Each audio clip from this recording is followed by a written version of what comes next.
Hi, my name is Patrick Musilek, and I like music a lot. One of the things that I like most about music is that it's easily shareable with people.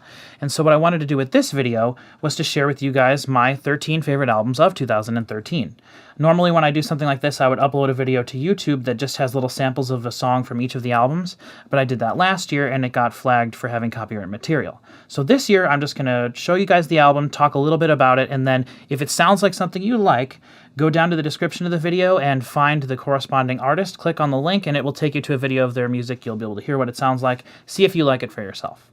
So, number 13, Collapse by the Dangerkids. This is the first album by the Dangerkids, and it sounds a lot like Linkin Park. The verses are almost all rapped. The choruses are almost all sung in sort of a hardcore style. There's heavy guitars, some crunchy stuff. There's a lot of really good electronics. The electronics are actually my favorite part of this album.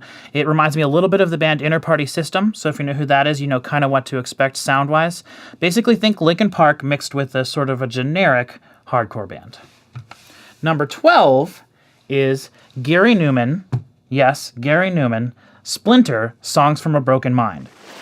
Now, this is his 21st album. He's been consistently putting out music since his big 1979 hit song, Cars, which is a song I'm sure you're all familiar with. Now, this album sounds significantly different than that. Over the last several decades, his sound has slowly been getting darker and darker. He uses a lot of distortion, a lot of different sort of Nine Inch Nails sounding stuff. The thing that I like about this album is that it feels a little bit like Johnny Cash's last two albums that he put out before he died. It's very simplistic and laid back, a lot of ambient tones, but Gary Numan's voice is right up front and center, very clear, not a lot of effects on it. If you like stuff like Nine Inch Nails, even stuff like Johnny Cash, really, check this out. I think you'll really like it. Now, number 11, this is Mesh's album, Automation Baby. I discovered Mesh a couple years ago when I was getting into Depeche Mode, and that's kind of what they sound like. If you like Depeche Mode, you'll probably like Mesh. Now, this album is pretty good. It's not as good as their last album, I don't think. The thing that's holding this back is that the vocals throughout the whole album are mixed just slightly lower than they should be. If the vocals were the proper volume on this album, it might have been my number 1 or 2 album of the year. But good beats, good, really good sounding electronics, some dance floor stuff, some more groovy stuff. Check this out if you like Depeche Mode. I think you'll get into it. Now, number 10, Volbeat. This is kind of a surprise CD for me. I have all of Volbeat's other albums. I think this is their 5th. And I've always thought that there was one thing missing from Volbeat, and that was a guitar player that could do guitar solos. So I always thought to myself, if they can add a guitar player that can do that, that'll be my favorite Volbeat album. And that was what they did with this. They got a new guitar player, and the guitar solos are great. The mix is great. If you don't know who Volbeat is, I guess, think a mixture of sort of Johnny Cash, Elvis, and Metallica. And that's pretty much what you get. If that is something that sounds like you might like it, if you're curious about that, check them out. This is probably the album to start with. Now, number 9. Now, this is a hard album to describe. This is The Ghost Brothers of Darkland County by John Mellencamp, Stephen King, the author, and T-Bone Burnett. Now, I first gravitated towards this album because I really like almost anything that T-Bone Burnett does. But what's cool about this is that it's sort of a compilation album that kind of goes with the story that Stephen King and John Mellencamp wrote. But it features people like Elvis Costello, Sheryl Crow, Ryan Bingham, Chris Christopherson. John Mellencamp sings on one song himself. But it's just produced well. It all has a very cohesive feeling. It's kind of old school country sounding, kind of like, it's I guess kind of more Johnny Cash sounding stuff. But it's an interesting sound, and there's one really big negative to this though, and that's that if you buy this in a store on CD, there's a speaking track in between each of the musical tracks that actually bleeds into the beginning of the next musical track. You can skip the speaking tracks, but there's always a little bit of speech at the beginning of every one of the songs, and that's super, super disappointing to me. I think if you go online, you can download the music-only tracks in MP3 form, so if you want to do that, that might be the way to approach this one, but overall, still a really good album. Now, number 8, sort of along the same lines, this is Seasick Steve's album, Hubcap Music. Now, I just found out about Seasick Steve this year, and I'm pretty excited about it. He basically reminds me of a mix of old school ZZ Top and maybe a little bit of new country thrown in. He plays a lot of guitars, a lot of different guitars, 1 and 2 string guitars that he does a lot of sliding on. It's kind of a cool thing. He's got a lot of videos here on YouTube. You should go check those out. But I like this album because it's really cohesive and it's a good album all the way through. A lot of his older albums there's a lot of hit and miss songs on there. This one is pretty consistent all the way through. Every song is listenable. There's some good ballads on here that are surprisingly some of the best songs on the album. So if you like stuff like ZZ Top, mixed with a little bit of, basically a little rock with a little country thrown in, check this out. I think you'll probably like it. Now this is number 7, Believers, by the rap group, or hip-hop group, I should say, Mayday. Now, this one was a surprise to me because if you were to ask me if I were to have a rap or hip-hop album on my list of best albums for 2013, I probably would have told you no. But this I found late in the year, and I'm really, really satisfied with this. It's probably the best rap album I've ever heard sonically. The quality of this album is absolute top-notch. I really like the hooks. I like the verses, the hip-hop beats in there are awesome. The rapping is really fast, but you can still tell what's going on. It's not like crazy from the ghetto, like whatever, trying to prove something to anybody stuff. It's just good, fun hip hop mixed with a little bit of rap and some good. Basically, there's some rock in there too. Mayday is actually a band, so if you like stuff like Jurassic 5 or even, gosh, I don't know, some old school hip hop stuff, give this a try. Like I said, sonic quality, you can't get any higher than this with hip-hop music. I hope hip-hop takes a look at this, and in the future a lot of stuff is up to the quality that this is. Number 6, The Living Infinite by Soilwork. Now, Soilwork is one of my favorite bands of all time. Definitely, possibly my favorite metal band of all time. I like a lot of the stuff from earlier in their career, and this is getting back to that sound. It's really fast. There's a lot of screaming in the verses, but a lot of cool soaring choruses, a lot of overdubs for everything. The keyboards are good in this album. Peter Witchers is back for this, like he was for their last album, The Panic Broadcast, and it sounds a lot like that. So if you like The Panic Broadcast, you'll probably like this. Basically just 2 albums worth of songs in this. Good Swedish melodic metal. Basically, if you like heavy, fast metal, you should check this out. If there was any metal from the US that sounded like this, I would be much happier with the state of metal here in the States, but unfortunately there isn't. So you might as well go across the seas and get the good stuff. And that's definitely what this is. So number 5, we reach an album I found really late in the year. What's it called again? Head Up High by Morecheeba. I haven't really been a big fan of Morecheeba. I've heard a couple of their other songs, like their singles and whatnot. But this album is just so solid from the front to the back all the way through. Good beats. The guest vocalist, there's my favorite rapper of all time, Charlie Tuna, is on this, which might be a contributing factor to why I like it so much. But the beats are good. The vocal hooks are all catchy. I really can't even describe what it sounds like. It's kind of funky. The guitars are all sort of bluesy. It's an interesting mix of kind of everything. If you like upbeat music, check this out. You're going to like this. There's nothing else I can say about it. Basically, just look this up. You'll like it. Now, we're getting to the top 4, and these are really important ones. Number 4 especially because this is Depeche Mode's album, Delta Machine. Now, this album is important because in the 2000s, there have been a lot of mixed feelings about the direction Depeche Mode's been taking with their music. I really liked the sound of Exciter. I know a lot of people didn't, but I really liked Playing the Angel, and I also really liked Sounds of the Universe. And this is basically a direct continuation of the natural progression of their sound that they've been basically doing the last 15 years. There's a lot of bleepy bloopy stuff like there was on Sounds of the Universe, but what I like about this album, which I do like more than Sounds of the Universe, is that they went back to a lot of the really good, cool, and interesting vocal melodies from Playing the Angel. So it's kind of actually a good way to describe it would be to say that it's a good mix of Playing the Angel and Sounds of the Universe. Like I said, there's a lot of bleepy bloopy stuff.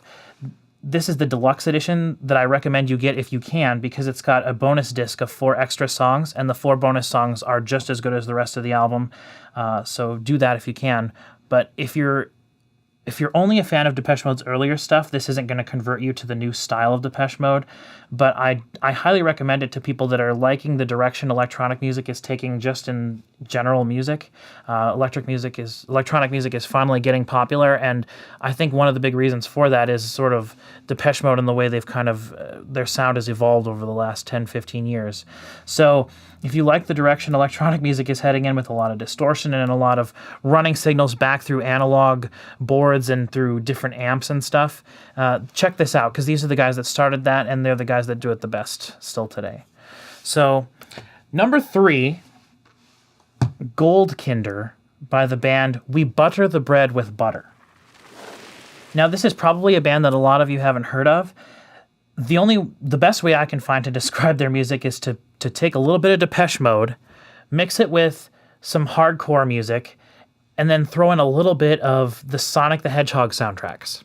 There's a lot of soaring high-frequency synth sounds that are playing throughout this. There's a lot of good, like, interesting melodies and stuff in the music. Lyrically and vocally, it's for, like, 97% of this album is screams and growls. So it's definitely metal.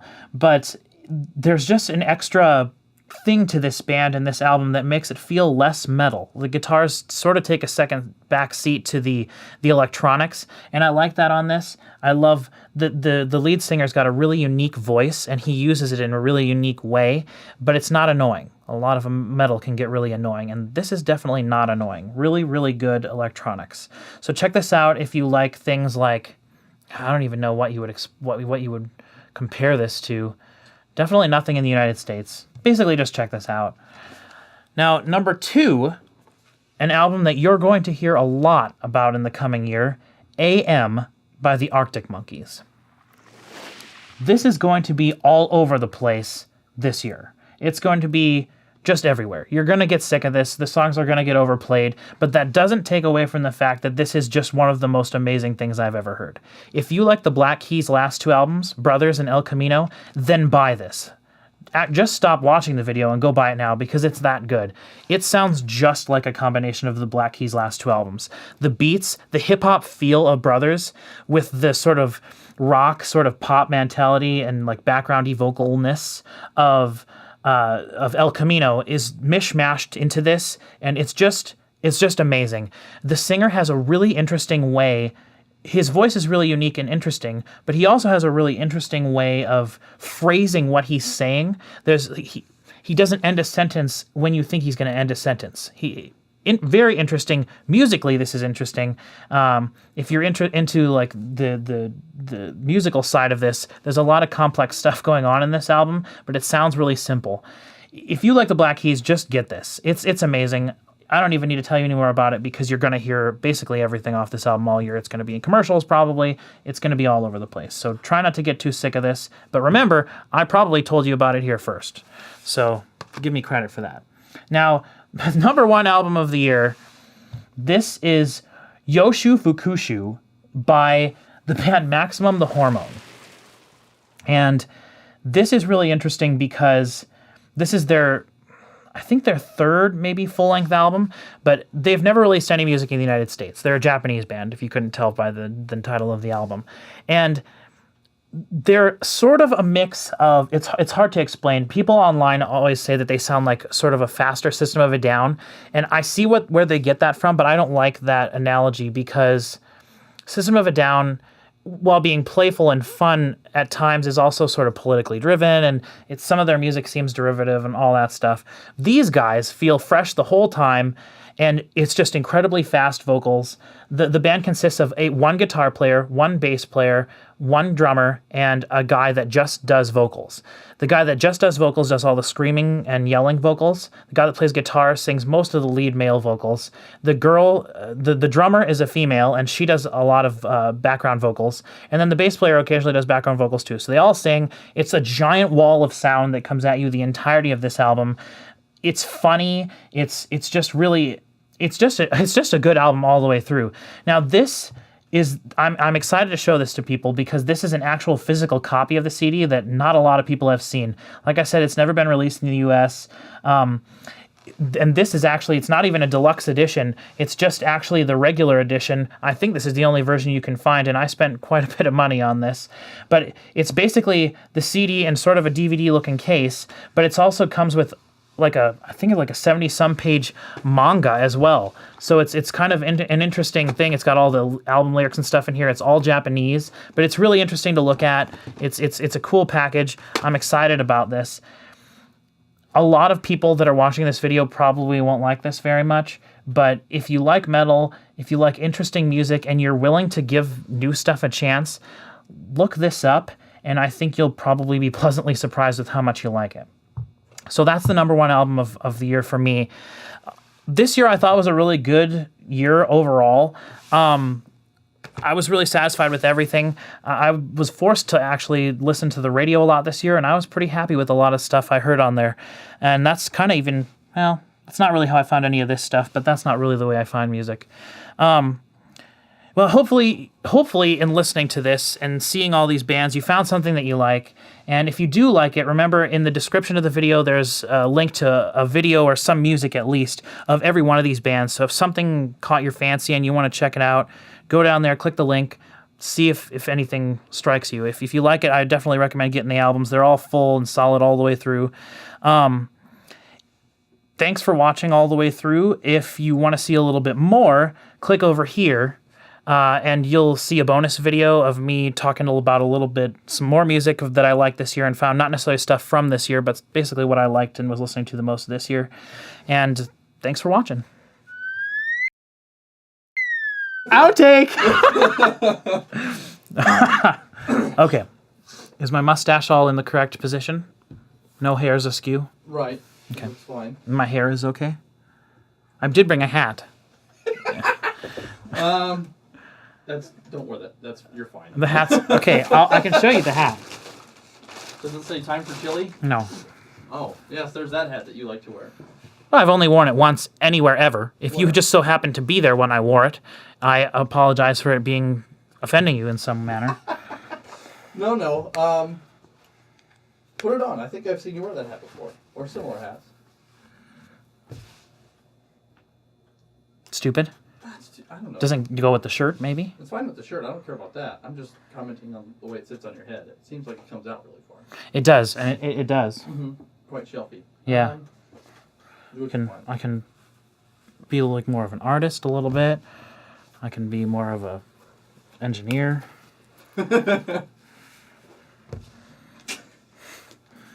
No I hat. wish you could see how that looked. Yeah.